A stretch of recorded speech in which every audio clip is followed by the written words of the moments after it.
आपल्याला आज मंचुरियन करायचंय. त्याचं साहित्य बघा: कांदे, लसूणची चटणी, अद्रक, लसण आणि कानफुलावर.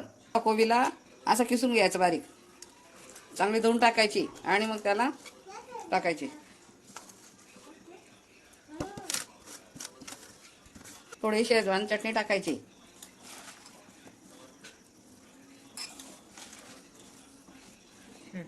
थोडंसं टमाटर सॉस पण टाकायचं, ते पण आम्ही घरीच केलंय, टेस्टी आहे ते पण.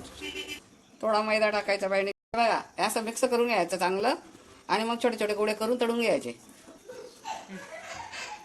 असे गोळे करायचे आणि तळायचे. हे मंचुरियन आहे, असं तळून घेऊ आणि मग काढायचे. हे कोल्हे काढले ना तरी पण छान लागतात ते, आणि गिरवीचे केले ना ते पण छान लागतात. ही सूपची पुडी टाकली तरी पण चालतं, छान येतं ग्रीची.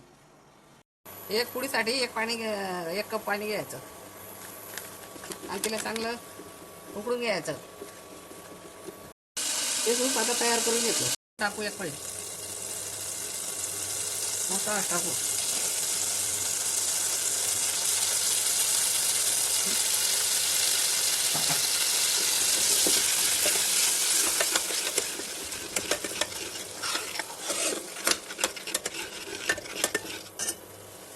तूप टाकू चम्मचभर.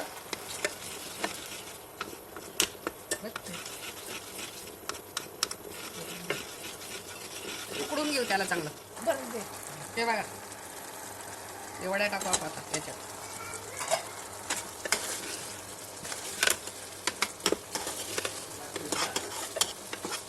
हे मंचुरियन झालं आता तयार. काय खायला एकदम टेस्टी, गरम गरम.